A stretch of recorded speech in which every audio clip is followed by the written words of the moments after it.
हर साल जब आकाश से अमृत रूपी बूंदें पृथ्वी की प्यास बुझाने उतरती हैं, तब धरती पर आस्था का एक ऐसा महासागर उमड़ता है जिसकी गर्जना ब्रह्मांड तक सुनाई देती है। यह सावन का महीना है और यह केसरिया सैलाब है देवाधिदेव महादेव के भक्तों का, जिन्हें हम कावड़ियां कहते हैं। कंधे पर आस्था का भार, जिह्वा पर बोल बम का अखंड जाप और हृदय में अपने शिव से मिलने की अदम्य इच्छा लिए ये लाखों लोग एक ऐसी कठिन यात्रा पर निकल पड़ते हैं जो तर्क और विज्ञान की समझ से परे है। पर क्या आपने कभी सतही तौर पर देखने से आगे बढ़कर इस महाअभियान के हृदय में झांकने की कोशिश की है? क्या आपने सोचा है कि आखिर ये कावड़ यात्रा है क्या? यह सिर्फ एक धार्मिक अनुष्ठान है या देह को गलाकर आत्मा को कुंदन बनाने की कोई दिव्य कीमिया? करोड़ों लोगों की इस अटूट अविचल आस्था के पीछे का वास्तविक रहस्य क्या है? कैसे शुरू हुई यह परंपरा और कौन था वह पहला भाग्यशाली जीव जिसे ब्रह्मांड का पहला कावड़िया बनने का सौभाग्य प्राप्त हुआ? क्या यह श्रेय भगवान परशुराम के प्रखर तेज को जाता है या फिर इसका उद्गम त्रेता युग में श्रवण कुमार के मातृ पितृ भक्ति के महायज्ञ से हुआ? कुछ प्राचीन सूत्र तो इसका संबंध शिव के परम भक्त प्रकांड विद्वान रावण से जोड़ते हैं, तो कुछ स्वयं मर्यादा पुरुषोत्तम श्री राम को भी इसका हिस्सा मानते हैं। लेकिन सवाल यहीं खत्म नहीं होते। आखिर ऐसा क्या है इस यात्रा में कि भक्त अपने शरीर को असहनीय कष्ट देकर भी हर साल इस अग्निपथ पर चलने को आतुर रहते हैं? क्यों केवल पवित्र गंगा का जल ही महादेव को स्वीकार्य है, किसी और नदी का क्यों नहीं? इस यात्रा का श्रावण मास से इतना गहरा और अटूट संबंध क्यों है? कावड़ियों का यह केसरिया वस्त्र केवल एक रंग है या इसके पीछे कोई गहरा आध्यात्मिक प्रतीकवाद छिपा है? और सबसे बड़ा रहस्य, जब एक कावड़िया सैकड़ों मील की यात्रा के बाद शिवलिंग पर जल की एक धार अर्पित करता है, तो उस एक क्षण में वास्तव में घटित क्या होता है? उस एक पल में भक्त भगवान और उस जल के बीच ऐसा कौन सा ब्रह्मांडीय संवाद होता है जिसके लिए यह सारी तपस्या की जाती है? इन सभी अनसुलझे और रहस्यमयी सवालों के जवाब जानने के लिए चलिए हमारे साथ आस्था और तपस्या के इस अनंत सफर पर और गोता लगाइए कावड़ यात्रा के उस गहरे सागर में, जिसकी हर एक बूंद में एक कहानी और हर एक लहर में एक रहस्य छिपा है। परंतु उससे पहले अगर आप हमारे चैनल पर नए हैं तो चैनल को सब्सक्राइब करें ताकि आपको ऐसी ही रोचक जानकारी मिलती रहे। यात्रा का मूल समझने के लिए हमें समय के चक्र को अरबों वर्ष पीछे सृष्टि के उस आदिकाल में ले जाना होगा जब ब्रह्मांड अपने स्वरूप को गढ़ रहा था। यह कहानी है उस सबसे बड़े लौकिक आयोजन की जिसे हम समुद्र मंथन के नाम से जानते हैं। अमृतत्व के अमृत की अभिलाषा में जब देवताओं और असुरों ने मिलकर मंदराचल पर्वत को मथनी और शेषनाग के भाई सर्पराज वासुकी को रस्सी बनाकर क्षीर सागर का मंथन किया तो 14 रत्नों की प्राप्ति हुई। किंतु अमृत से ठीक पहले उस महामंथन से वह प्रकट हुआ जिसकी किसी ने कल्पना भी नहीं की थी। हलाहल, ब्रह्मांड का सबसे भयंकर प्रलयंकारी विष। उसकी एक बूंद में करोड़ों सूर्यों की ज्वाला थी और उसकी गंध मात्र से देव, दानव, यक्ष, गंधर्व सभी मूर्छित होने लगे। सृष्टि पर महाविनाश का संकट आ खड़ा हुआ। जब त्राहिमाम करते हुए देवता ब्रह्मा और विष्णु के पास पहुंचे तो उन्होंने भी इस विष को धारण करने में अपनी असमर्थता व्यक्त की। तब सबने मिलकर उनसे प्रार्थना की, जो इस सृष्टि के संहारक भी हैं और पालक भी, कैलाशपति महादेव, अपने भक्तों और अपनी बनाई सृष्टि को इस पीड़ा में देखकर जिनका हृदय करुणा से भर गया, वे थे देवाधिदेव महादेव। उन्होंने बिना एक पल सोचे उस संपूर्ण हलाहल विष को अपनी अंजुलि में उठाया और जगत के कल्याण हेतु उसे पी लिया। लेकिन उन्होंने उस विष को अपने उदर में नहीं जाने दिया, बल्कि अपनी योग शक्ति से उसे अपने कंठ में ही रोक लिया। उस विष की प्रचंडता इतनी भयानक थी कि उसने भगवान शिव के कंठ को सदा के लिए नीला कर दिया और तभी से वे नीलकंठ कहलाए। भगवान ने सृष्टि को तो बचा लिया, लेकिन उस विष की असहनीय ऊष्मा और जलन से स्वयं उनका शरीर अग्नि की भांति जलने लगा। वे पीड़ा से व्याकुल हो उठे। उनका तीसरा नेत्र खुलने को था जिससे प्रलय आ सकता था। अपने आराध्य को इस असहनीय कष्ट में देखकर समस्त देवता चिंतित हो उठे। तब उन्होंने विष के प्रभाव को शांत करने का एक उपाय सोचा। उन्होंने पवित्र गंगा, जो उस समय स्वर्ग में बहती थी, के परम शीतल जल से महादेव का अभिषेक करना प्रारंभ किया।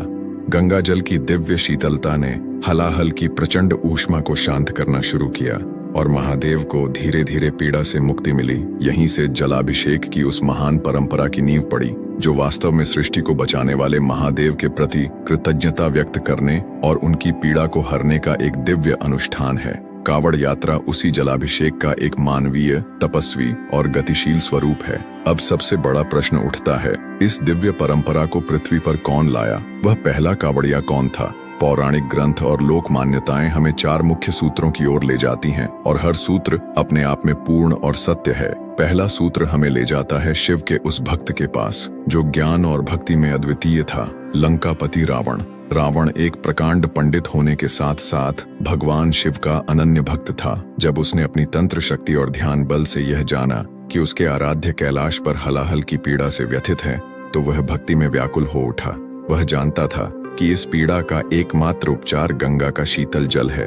वह तत्काल हरिद्वार पहुंचा, जहां गंगा स्वर्ग से उतरकर पहली बार मैदानी क्षेत्र में प्रवेश करती है। उसने वहां से कावड़ में पवित्र गंगा जल भरा और बिना रुके, बिना थके, एक संकल्प के साथ पैदल यात्रा करते हुए उत्तर प्रदेश के बागपत जिले में स्थित पुरा महादेव मंदिर पहुंचा। वहां उसने पूर्ण भक्तिभाव से शिवलिंग पर उस जल से अभिषेक किया, जिससे महादेव को तत्काल शांति मिली और वे रावण की इस निस्वार्थ भक्ति से अत्यंत प्रसन्न हुए। इस प्रकार कई मान्यताएं रावण को ही भक्तिभाव से प्रेरित पहला कावड़िया मानती हैं। दूसरा और अत्यंत प्रबल सूत्र हमें भगवान विष्णु के छठे आवेशावतार भगवान परशुराम से जोड़ता है। जब परशुराम ने आतताई क्षत्रियों से पृथ्वी को 21 बार विहीन कर दिया, तो उनके इस कृत्य से उन पर ब्रह्म हत्या के समान पाप लगा। वे अपने क्रोध और इस कृत्य से हुए संहार पर पश्चाताप की अग्नि में जलने लगे। इस पाप से मुक्ति पाने और मन की शांति के लिए वे भगवान शिव की शरण में गए। उन्होंने अपने फरसे से ही जमीन खोदकर एक शिवलिंग की स्थापना की और उसके अभिषेक के लिए एक कठिन संकल्प लिया।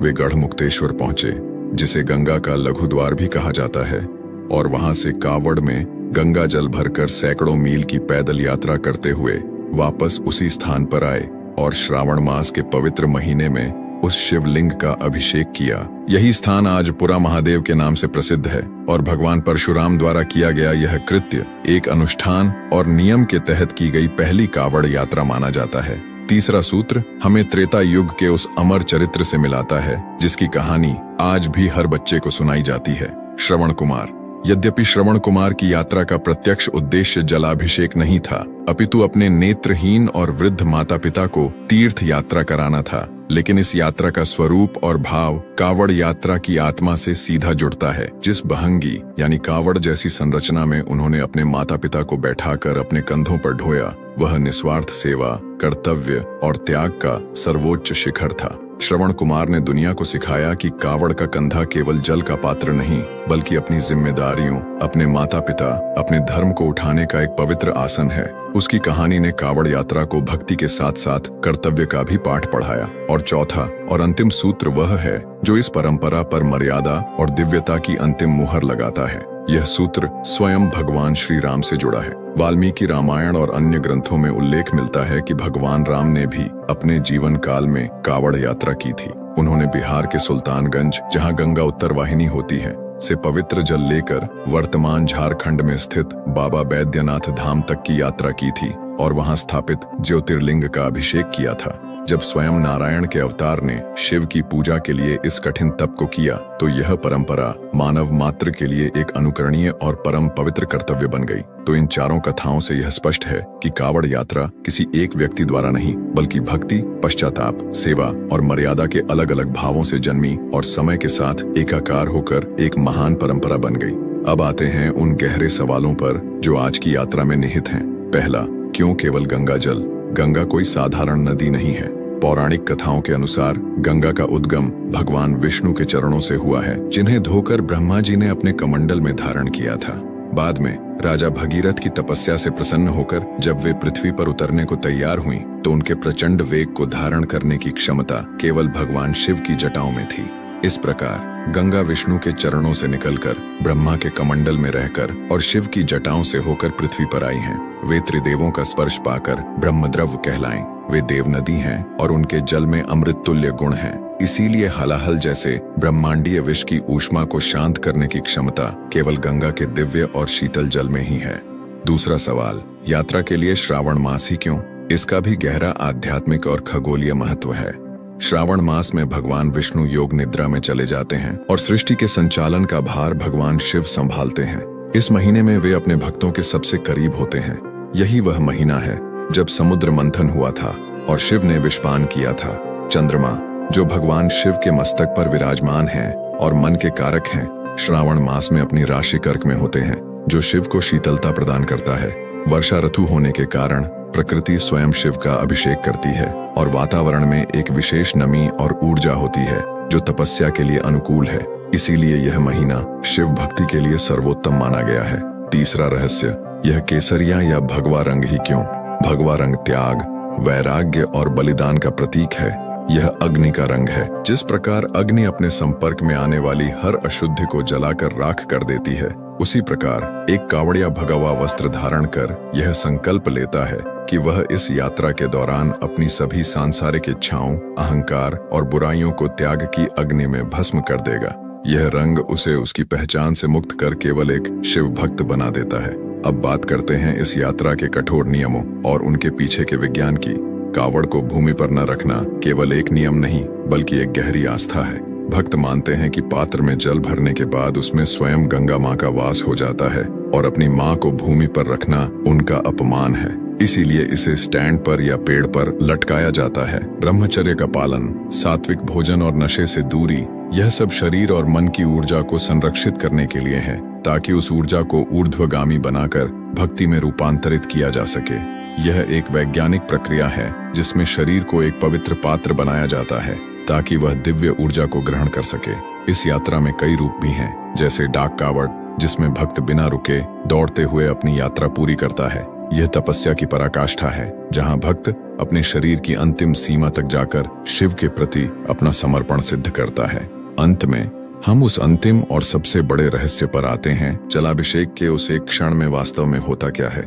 जब एक कावड़िया सैकड़ों मील की धूल, पैरों के छाले, शरीर की पीड़ा और मन के संकल्प को अपने कंधे पर उठाए अपने गंतव्य पर पहुंचता है और कावड़ से जल की धार शिवलिंग पर अर्पित करता है, तो वह क्षण एक ब्रह्मांडीय मिलन का क्षण होता है। वह जल अब केवल H2O नहीं है, उसमें भक्त की तपस्या, उसका संकल्प, उसकी पीड़ा, उसकी आस्था और उसके करोड़ों बोल बम के मंत्रों की ऊर्जा समाहित होती है। शिवलिंग, जो भगवान शिव का निराकार स्वरूप और ब्रह्मांड की ऊर्जा का केंद्र है, जब उस अभिमंत्रित जल से स्पर्श करता है तो एक आध्यात्मिक विस्फोट होता है। भक्त की ऊर्जा ब्रह्मांड की ऊर्जा से मिलती है। उस एक क्षण में भक्त का मैं यानी उसका अहंकार पूरी तरह विगलित हो जाता है और वह शिव के शून्य में विलीन हो जाता है। उसे जिस शांति, जिस आनंद और जिस पूर्णता की अनुभूति होती है, वह इस संसार के किसी भी सुख से करोड़ों गुना बड़ी है। उसकी आत्मा शुद्ध हो जाती है और उसे यह विश्वास हो जाता है कि उसके आराध्य ने उसकी तपस्या स्वीकार कर ली है। यही वह अलौकिक पुरस्कार है, यही वह दिव्य संवाद है जिसके लिए यह महायात्रा युगों युगों से चली आ रही है और अनंत काल तक चलती रहेगी, क्योंकि यह सिर्फ एक यात्रा नहीं, यह स्वयं को खोकर शिव को पा लेने का एक जीवंत मार्ग है। मित्रों, अगर आपको हमारी यह वीडियो पसंद आए तो वीडियो को लाइक करके चैनल को सब्सक्राइब अवश्य करें, ताकि हम आपको ऐसी ही और भी रोचक जानकारी देते रहे। हर हर महादेव।